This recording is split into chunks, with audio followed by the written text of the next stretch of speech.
Welcome to another episode of the CSUSB Advising Podcast. My name is Matt Markin, an academic advisor here at Cal State San Bernardino. And on today's episode, we're learning all about the natural science bachelor's degree. And we welcome today's guest, Dr. Guillermo Escalante, professor and assistant dean in the College of Natural Sciences. Dr. Escalante, welcome. Hi, Matt. Thank you so much for having me and inviting me. I think it's great that you're doing this podcast and just getting the information out to students and everybody else to understand a little bit more about the different majors and options that are available for them. Yeah, and before we jump into this particular major, can you tell us a little bit about yourself and your background in higher ed? Yeah, absolutely. So as you stated, I'm currently the assistant dean for the College of Natural Sciences. I also act as the chair for the College of Natural Sciences, for the Department of Natural Sciences, rather. And I'm a professor of kinesiology. So I started my career here in 2012 as a lecturer. And then in 2014, I took a position as an assistant professor in the Department of Kinesiology. And then I worked my way up from assistant to associate and full professor. I took a position as a dean fellow for the College of Natural Sciences back in 2020. And then I became the assistant dean at the end of 2022 here. So actually, for the first time in many years, it's my first time not teaching and doing a full-time administrative load, but I love the students, and I'm able to help the students in a different capacity now as an administrator. Yeah, and then within the College of Natural Sciences, there's a new major, the Bachelor of Science or BS in Natural Science. How would you describe that major? Yeah, so this new major is something that has been in the works for the last couple of years. What we wanted to do is basically help students find other pathways and have other options so that they could graduate in a timely manner. So there's a lot of students that maybe begin in the general STEM tracks, particularly like in the physics or maybe in chemistry, biochemistry, or biology.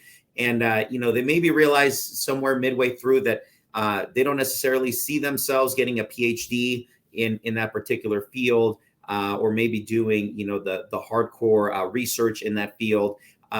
And maybe they don't need those other, I'm going to say, very rigorous other upper division classes in the chemistry, the biochemistry, the biologies, depending on their track. So this degree prepares students in a very broad field of sciences. So a lot of these students take some of the basic same courses. So they're going to take very similar courses in the mathematics. They're going to take very similar courses in the chemistries and the general physics. So it kind of sets the foundation. So as students are progressing through the program, they don't necessarily feel like all these courses are not going anywhere. They're actually going to receive credit for a lot of these courses. And it really allows them to transition nicely into this particular major, which again, this particular major is not designed specifically to prepare students for graduate programs in biology or chemistry or physics. It's really geared more for students that maybe see themselves being a research assistant, maybe a laboratory technician, maybe an environmental scientific consultant, maybe a science writer or a communicator, maybe a science educator or a science teacher, like at the junior high or the high school level, or maybe in biotechnology or pharmaceutical field. So it's still a science degree, but it has a lot more breadth in that. So over the last few years, we actually worked with different faculty members from biology, from chemistry, from physics, different department chairs, and we collaborated on coming up with this new degree, which would allow students an opportunity to, again, maybe shift majors, maybe their sophomore year or their freshman year after the first year, and they realize maybe that traditional STEM biology, chemistry, or physics degree is not necessarily the best route for them. Okay. Yeah, so you might have a student that starts out in one science major, but they do want to change, but they're still interested in doing something within the sciences. This could be a good option for them. Yeah, that's exactly what this is made up for. It's really for those particular students who, like I said, their start as a biology or a chemistry, and then they realize, like, oh, you know what, I really like the science and I want to do something in science, but I don't see myself getting a PhD in chemistry or in biology. So this is a great option for them to move into this particular career track, or major track, I should say. Yeah, and so you might have students that might be asking, this sounds interesting. Can you tell me a little bit more about what I might be learning within this major? So you kind of talked about some of the different science areas. Is there anything else that you can add to that? Yeah, so what's really cool about the curriculum is the core curriculum is very similar. It gives students a very, very broad understanding of the general sciences. So we have courses in like statistics. We also have like an introduction to the natural sciences, which is kind of like a beginning project type class.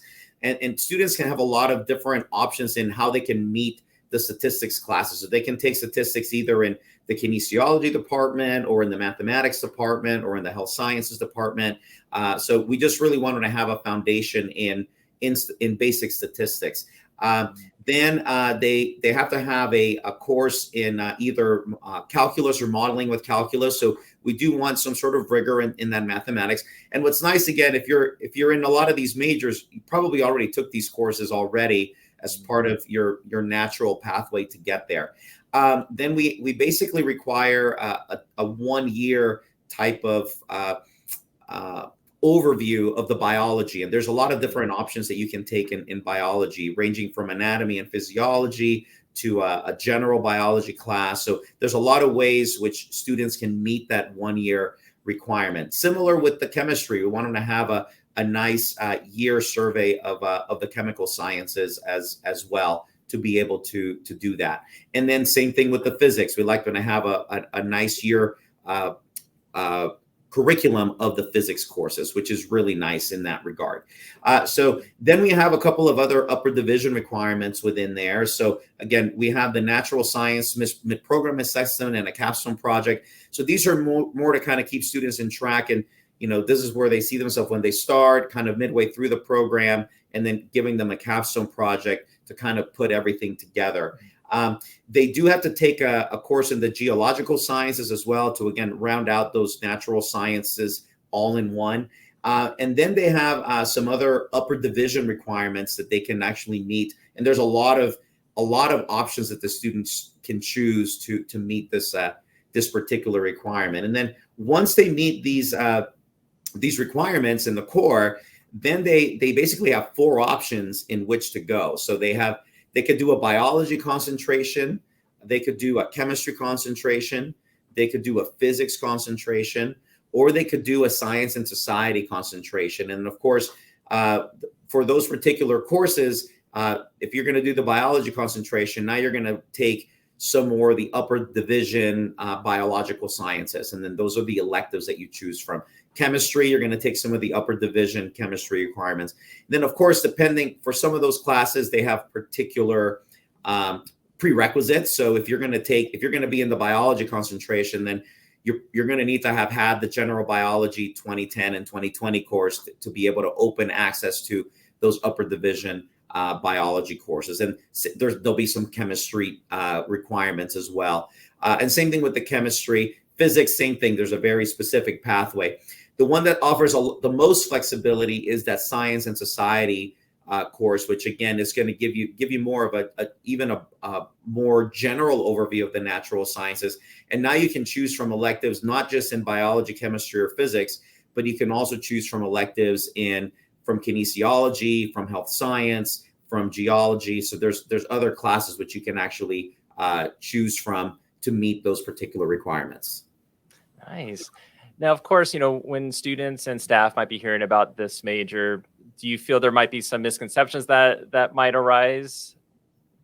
Yeah, I think one of the misconceptions that we want to make sure students understand is that, if you really want to be, if you want to have a PhD in chemistry, biology, or physics, the traditional chemistry, biology, physics major is the best way to go. So this is not particularly for those students that are seeking to get a master's or a PhD program in those particular majors. So this is going to be for that student that, again, is maybe looking into, maybe they could see themselves being a high school or a junior high school science teacher. This would be perfect for them to go into that particular field. Or again, maybe just going into pharmaceutical sales or biotechnology. This is a great way to go about it in the natural sciences, because it offers a lot of breadth in all of the sciences, and then you have the ability to kind of mix and match some of these courses. Wonderful. And, let's say a student is interested in this particular bachelor's degree program, but maybe they're on the fence of declaring. Do you have any advice for that student, or like an intro class a student might be able to take? Yeah, absolutely. So the intro class that they could take is actually this initial course, which is the introduction to the natural science course. So that would be a good one to kind of get your feet wet. It's a 1-unit course, kind of understand what the major's about and what the curriculum's about.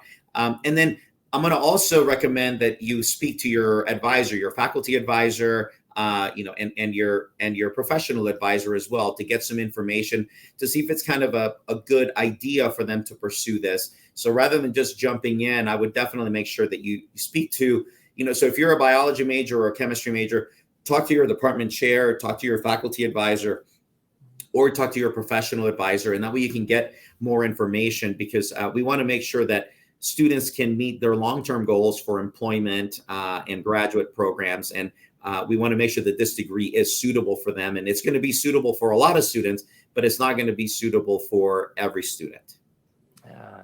And are there any resources that your department offers for students?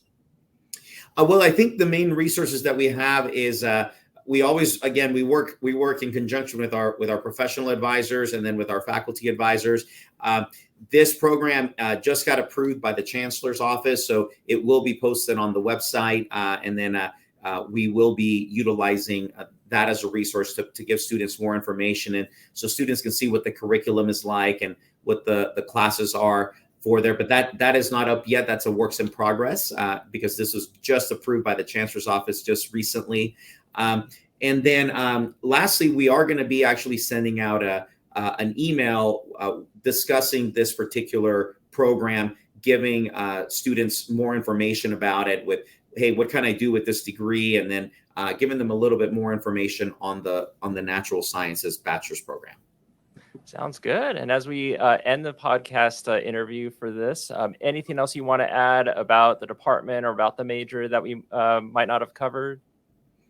Yeah, no, I think we covered just about everything. I encourage students to keep an open mind and explore what's going to work best for them. And really, I try to identify, as they're moving through the program, whether that particular degree is going to be what's going to be most suited for them to be able to reach their goals.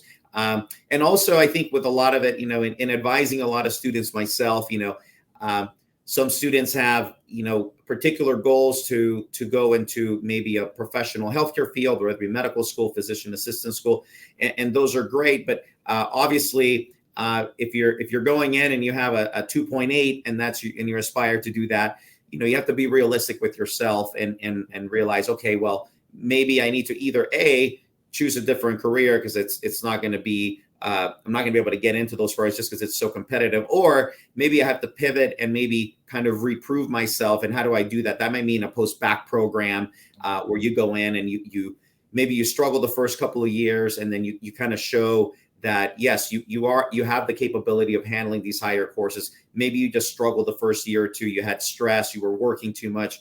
You had a family member you were taking care of. You couldn't really focus 100% on your studies, or maybe you just didn't have the maturity level to really realize how much work it takes to really get A's in your harder science classes. So we all have a different pathway to get there. I don't like to tell students that they can't do X, Y, or Z, because they can, but the path may look a little bit different.